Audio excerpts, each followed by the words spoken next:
irías al cielo, aunque murieras ahora? Esta pregunta resonó en mi mente como un eco que no se desvanece, penetrando cada fibra de mi ser con una intensidad que jamás había experimentado. Era una tarde cualquiera, cuando estas palabras llegaron a mí, pero su impacto fue tan profundo que transformó por completo mi perspectiva sobre la vida, la muerte y la eternidad. Durante años había vivido bajo la ilusión de que era una buena persona. Ayudaba a los necesitados ocasionalmente. Trataba de ser honesto en mis tratos. No había cometido crímenes graves. En mi mente, esto me garantizaba un lugar en el cielo. Después de todo, no es así como funciona. Los buenos van al cielo, los malvados van al infierno. Simple, lógico, justo. Pero cuando esa pregunta directa me confrontó, algo dentro de mí vaciló. Una duda incómoda se instaló en mi corazón. ¿Realmente estaba seguro? ¿Podía apostar mi eternidad en mis propias obras? La Escritura dice en Romanos 3:23, por cuanto todos pecaron, destituidos de la gloria de Dios. Todos. No algunos, no los obviamente malvados, sino todos. Esta verdad comenzó a desmoronar mi autoconfianza. Reflexioné sobre mi vida con una honestidad brutal que nunca antes había empleado. Recordé las mentiras que había dicho para evitar consecuencias, los momentos de egoísmo cuando puse mis deseos por encima del bienestar de otros, las veces que había sentido envidia, ira o lujuria en mi corazón. Jesús mismo dijo en Mateo 5:28, pero yo os digo que cualquiera que mira a una mujer para codiciarla, ya adulteró con ella en su corazón. Si la norma era la perfección absoluta, entonces yo estaba perdido. La realización de mi condición pecaminosa no llegó como un golpe devastador, sino como una revelación liberadora. Durante toda mi vida había estado corriendo en una cinta de correr espiritual, tratando de acumular suficientes buenas obras para ganarme el favor de Dios. Pero Santiago 2:10 nos enseña, porque cualquiera que guardare toda la ley, pero ofendiere en un punto, se hace culpable de todos. Un solo pecado era suficiente para separarme de un Dios santo y perfecto.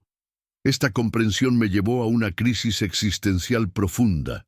Si mis obras no eran suficientes, si mi bondad relativa no tenía valor ante los ojos de Dios, entonces, ¿qué esperanza tenía? La desesperación comenzó a apoderarse de mí hasta que recordé las palabras de Jesús en Juan 14:6. Yo soy el camino, y la verdad, y la vida. Nadie viene al Padre, sino por mí. Estaba la respuesta que había estado buscando sin saberlo. El camino al cielo no se trataba de lo que yo podía hacer, sino de lo que Cristo ya había hecho. Efesios 2:8-9 lo expresa claramente. Porque por gracia sois salvos por medio de la fe, y esto no de vosotros, pues es don de Dios, no por obras para que nadie se gloríe. Comencé a entender que la salvación era un regalo, no un salario. No se podía ganar, comprar o merecer. Cristo había pagado el precio completo por mis pecados en la cruz. Romanos 5:8 declara, mas Dios muestra su amor para con nosotros, en que siendo aún pecadores, Cristo murió por nosotros. No esperó a que me volviera digno, murió por mí mientras aún era su enemigo. Esta verdad transformó mi comprensión de Dios. No era un juez severo esperando a castigarme por cada falta, sino un Padre amoroso que había provisto el camino para mi reconciliación con Él. Primera de Juan 4:10 revela, en esto consiste el amor, no en que nosotros hayamos amado a Dios, sino en que Él nos amó a nosotros y envió a su Hijo en propiciación por nuestros pecados. Pero entender intelectualmente no era suficiente. La fe requería una respuesta personal. Romanos 10:9 dice, que si confesares con tu boca que Jesús es el Señor, y creyeres en tu corazón que Dios le levantó de los muertos, serás salvo. Era necesario un acto de fe, una entrega personal a Cristo como Señor y Salvador. La lucha interna fue intensa. Mi orgullo se resistía a admitir que no podía salvarme a mí mismo. Mi racionalismo cuestionaba la simplicidad del Evangelio. Podía ser realmente tan sencillo, pero Dios usa lo necio del mundo para avergonzar a los sabios, como dice Primera de Corintios 1:27. La simplicidad del mensaje no disminuía su poder, la fortalecía. Durante días luché con esta verdad. Mi mente analizaba cada aspecto teológico, cada implicación filosófica. Había crecido en un ambiente donde la religión era más tradición que transformación, donde asistir a la iglesia era un deber social más que una búsqueda espiritual genuina. Isaías 29:13 describe perfectamente mi condición anterior. Dice, pues, el Señor, porque este pueblo se acerca a mí con su boca, y con sus labios me honra, pero su corazón está lejos de mí, y su temor de mí no es más que un mandamiento de hombres que les ha sido enseñado. Recordé las palabras de Jesús al ladrón en la cruz, en Lucas 23:43. De cierto te digo, que hoy estarás conmigo en el paraíso. Este hombre no tuvo tiempo para hacer obras meritorias, ser bautizado, para demostrar su fe a través de acciones. Solo tuvo fe en Cristo, y eso fue suficiente. Esta historia me dio esperanza y confirmó que la salvación es verdaderamente por fe sola. La noche en que finalmente me rendí ante Cristo fue la más significativa de mi vida. No hubo luces celestiales ni voces audibles, pero hubo una paz profunda que sobrepasó todo entendimiento, tal como promete Filipenses 4:7. Confesé mis pecados, reconocí mi necesidad de un Salvador y puse mi fe completamente en la obra terminada de Cristo en la cruz. Juan 5:24 se volvió real para mí. De cierto os digo, el que oye mi palabra y cree al que me envió, tiene vida eterna, y no vendrá a condenación, mas ha pasado de muerte a vida. Había pasado de muerte espiritual a vida eterna, no por algo que hubiera hecho, sino por lo que Cristo había hecho por mí. Esta transformación no significó que me volví perfecto instantáneamente. Segunda de Corintios 5:17 dice, de modo que si alguno está en Cristo, nueva criatura es. Las cosas viejas pasaron, he aquí todas son hechas nuevas. El cambio fue real pero progresivo. Comencé a ver el pecado de manera diferente, ya no como errores menores, sino como ofensas contra un Dios santo que merecían su ira, pero habían sido perdonadas por su gracia. Los días siguientes a mi conversión fueron una mezcla de asombro y ajuste. Era como si hubiera estado viviendo en una habitación oscura toda mi vida, y alguien hubiera encendido la luz por primera vez. Salmo 119:105 cobraba nuevo significado. Lámpara es a mis pies tu palabra, y lumbrera a mi camino. Las Escrituras, que antes parecían un libro antiguo lleno de reglas obsoletas, se convirtieron en una carta de amor personal de mi Padre Celestial. Mi relación con las Escrituras se transformó completamente. Lo que antes eran palabras en una página antigua, se convirtieron en la voz viva de Dios, hablando directamente a mi corazón. Hebreos 4:12 describe perfectamente esta experiencia. Porque la palabra de Dios es viva y eficaz, y más cortante que toda espada de dos filos, y penetra hasta partir el alma y el espíritu, las coyunturas y los tuétanos, y discierne los pensamientos y las intenciones del corazón. Cada versículo que leía parecía escrito específicamente para mi situación. Cuando dudaba de mi salvación, Primera de Juan 5:13 me tranquilizaba.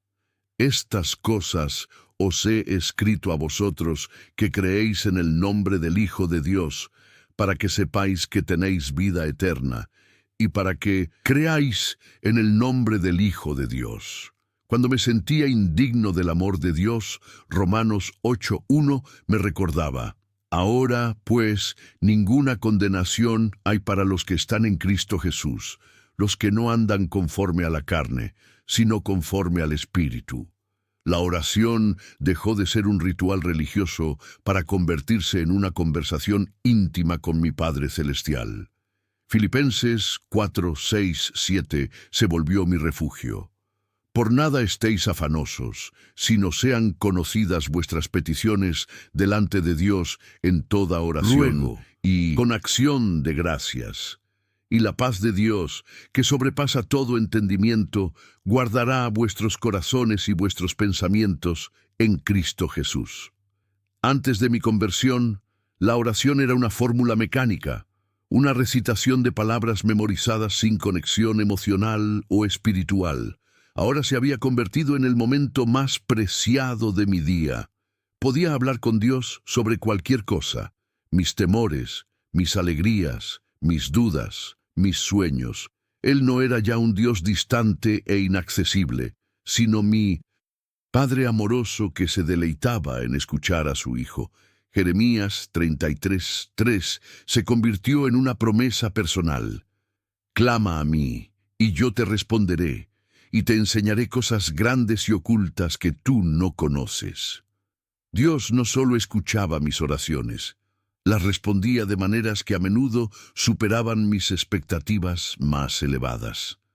Algunas veces las respuestas llegaban inmediatamente, otras requerían paciencia, pero siempre llegaban en el momento perfecto.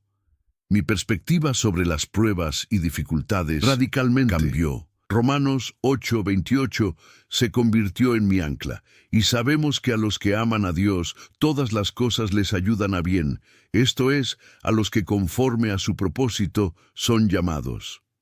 Las tribulaciones ya no eran evidencia de la ausencia de Dios, sino oportunidades para crecer en fe y experimentar su gracia sustentadora. Recordé las palabras de Santiago 1:2-4. Hermanos míos, tened por sumo gozo cuando os halléis en diversas pruebas, sabiendo que la prueba de vuestra fe produce paciencia. Mas, tenga la paciencia su obra completa, para que seáis perfectos y cabales, sin que os falte cosa alguna. Las dificultades se convirtieron en herramientas de refinamiento en las manos del gran alfarero, moldeando mi carácter para que se pareciera más al de Cristo. Una de las transformaciones más notables fue mi actitud hacia las personas que me habían herido en el pasado. Efesios 4:32 se volvió mi guía. Antes sed benignos unos con otros, misericordiosos, perdonándoos unos a otros, como también Dios os perdonó a vosotros en Cristo. Si Dios había perdonado mis incontables pecados, ¿cómo podía yo negarme a perdonar las ofensas de otros? El perdón no llegó de la noche a la mañana. Fue un proceso, a veces doloroso, pero siempre liberador.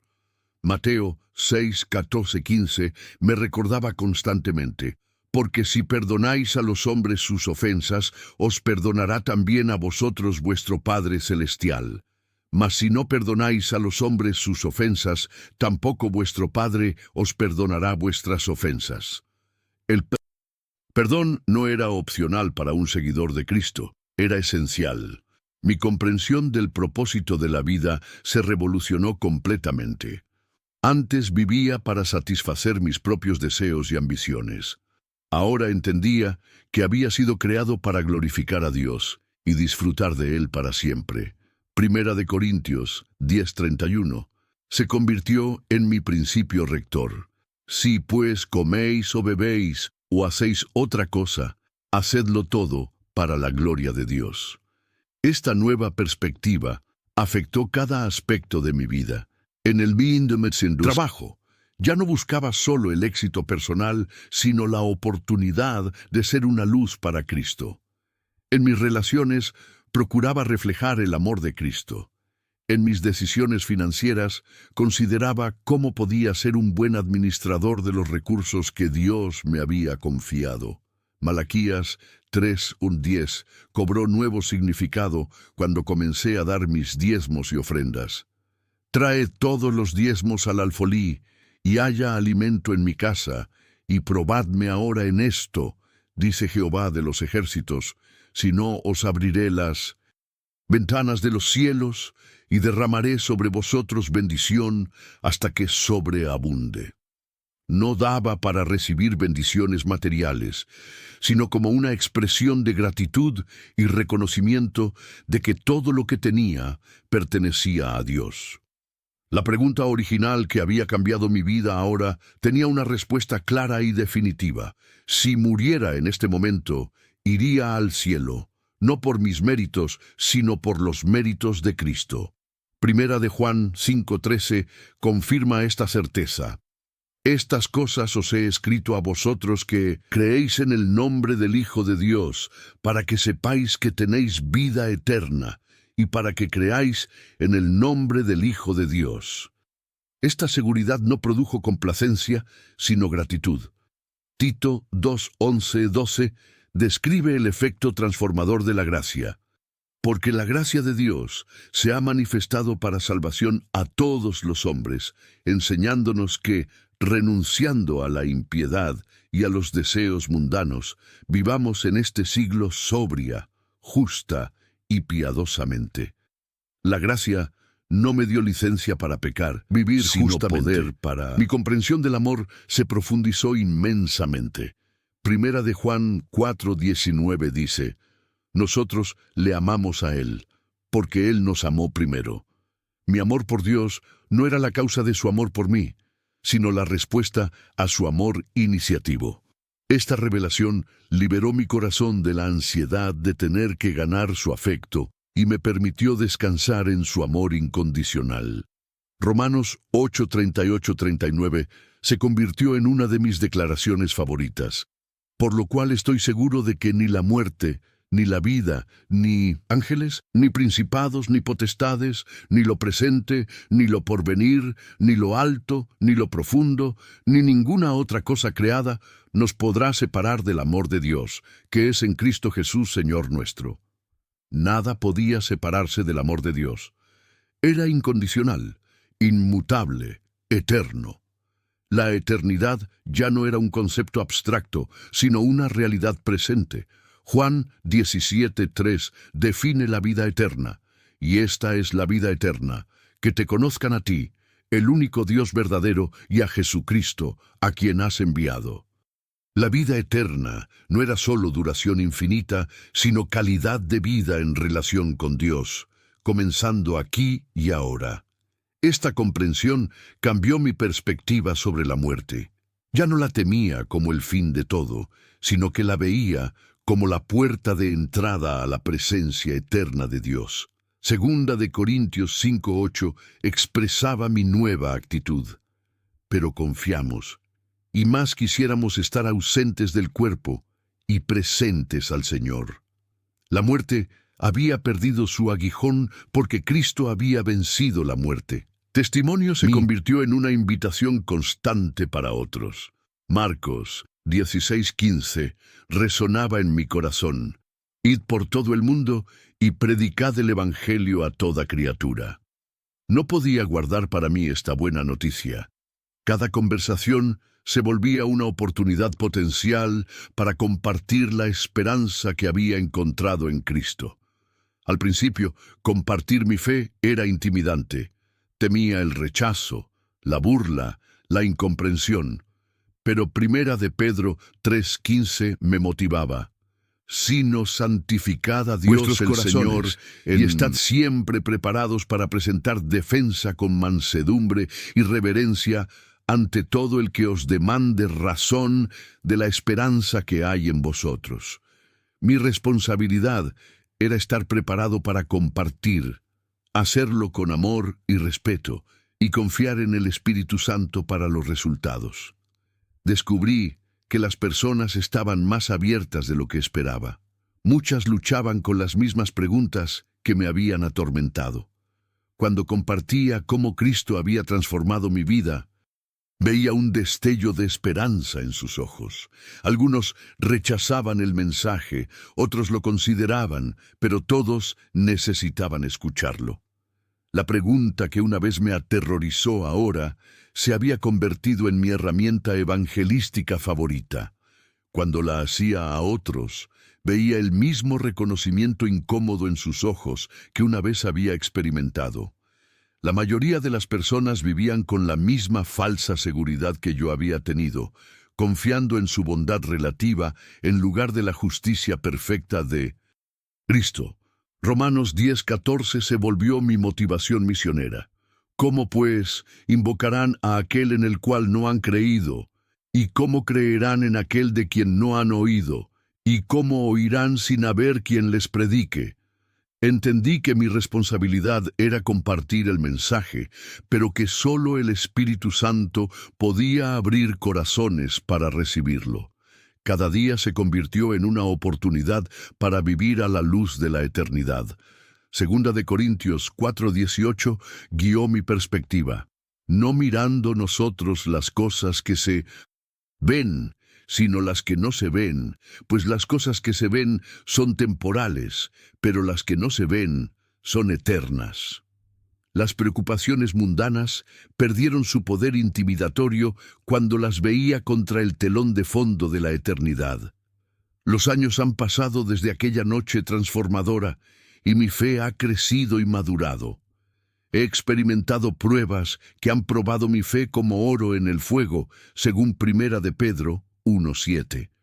Para que sometida a prueba vuestra fe, mucho más preciosa que el oro, el cual aunque perecedero se prueba con fuego, sea hallada en alabanza, gloria y honra cuando sea manifestado Jesucristo. Cada prueba ha fortalecido mi confianza en Dios y ha profundizado mi dependencia de su gracia. He aprendido que la vida cristiana no es un sprint, sino un maratón. Hebreos 12:1-2 me recuerda constantemente. Por tanto, nosotros también, teniendo en derredor nuestro tan grande nube de testigos, despojémonos de todo peso y del pecado que nos asedia, y corramos con paciencia la carrera que tenemos por delante, puestos los ojos en Jesús, el autor y consumador de la fe. El enfoque debe mantenerse en Cristo, no en las circunstancias cambiantes de la vida. Filipenses 1:6.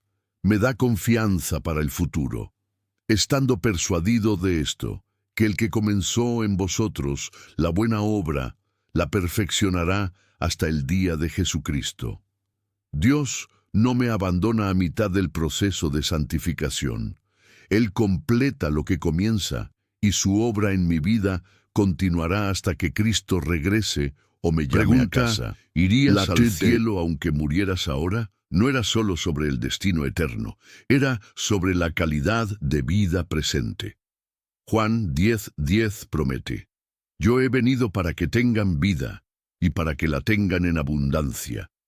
La vida abundante no significaba ausencia de problemas, sino presencia de propósito, paz y esperanza, incluso en medio de las dificultades. He descubierto que la abundancia de vida se encuentra en las relaciones. Mi relación con Dios, con mi familia, con otros creyentes y con aquellos que aún no conocen a Cristo. Proverbios 27:17 ilustra la importancia de la comunidad cristiana. Hierro con hierro se aguza, y así el hombre aguza el rostro de su amigo. Necesitamos unos a otros para crecer en la fe. La iglesia local se volvió fundamental en mi crecimiento espiritual. Hebreos 10:25 enfatiza su importancia. No dejando de congregarnos, como algunos tienen por costumbre, sino exhortándonos, y tanto más cuanto veis que aquel día se acerca. No era solo un lugar para recibir enseñanza, sino una familia espiritual donde podía servir, crecer y encontrar apoyo. Mi comprensión de la adoración se transformó completamente. Ya no era solo cantar himnos los domingos, sino un estilo de vida. Romanos 12:1 define la verdadera adoración. Así que, hermanos, os ruego por las misericordias de Dios, que presentéis vuestros cuerpos en sacrificio vivo, santo, agradable a Dios, que es vuestro culto racional. Cada aspecto de mi vida se convirtió en una oportunidad para adorar a Dios. El servicio a otros se volvió una expresión natural de mi fe. Gálatas 5:13 me motivaba. Porque vosotros, hermanos, a libertad fuisteis llamados, solamente que no uséis la libertad como ocasión para la carne, sino servíos por amor los unos a los otros. La libertad en Cristo no era para satisfacer mis propios deseos, sino para servir a otros con amor. Mi historia no es única, sino universal en su aplicación. Cada persona debe enfrentar esta pregunta fundamental. La respuesta determina solo el destino eterno, sino también la manera de vivir cada día restante. Hebreos 9:27 nos recuerda, y de la manera que está establecido para los hombres que mueran una sola vez, y después de esto el juicio. No hay segunda oportunidad después de la muerte. La decisión debe tomarse en esta vida. La urgencia de esta verdad me impulsa a compartir mi historia. Segunda de Corintios 6:2 declara, «He aquí ahora el tiempo aceptable, he aquí ahora el día de salvación». Hoy es el día de salvación. Mañana podría ser demasiado tarde. Proverbios 27:1 nos advierte, «No te jactes del día de mañana, porque no sabes qué dará de sí el día». La invitación permanece abierta para todos. Apocalipsis 22:17 declara, «Y el que tiene sed, venga, y el que quiera tome del agua de la vida gratuitamente». La salvación está disponible para cualquiera que la desee, sin importar su pasado, su condición social o la magnitud de sus pecados. El único requisito es la fe en Cristo. Isaías 1:18 ofrece esperanza para el más manchado por el pecado. Venid luego, dice Jehová, y estemos a cuenta. Si vuestros pecados fueren como la grana, como la nieve serán emblanquecidos. Si fueren rojos como el carmesí, vendrán a ser como blanca lana. No hay pecado demasiado grande para el perdón de Dios. No hay persona tan perdida que no pueda ser salvada. Si esta pregunta te confronta como me confrontó a mí, no la ignores. Tu respuesta determinará tu eternidad. La evidencia está clara, la invitación está extendida y el tiempo es ahora. Juan 3:16 resume toda la historia del Evangelio, porque de tal manera amó Dios al mundo que ha dado a su Hijo unigénito, para que todo aquel que en él cree no se pierda, mas tenga vida eterna. ¿Irías al cielo si murieras ahora? Si hay cualquier duda en tu respuesta, te invito a considerar el regalo gratuito de la salvación que Dios ofrece a través de su Hijo Jesucristo. Es la decisión más importante que jamás tomarás, y sus consecuencias se extienden por toda la eternidad.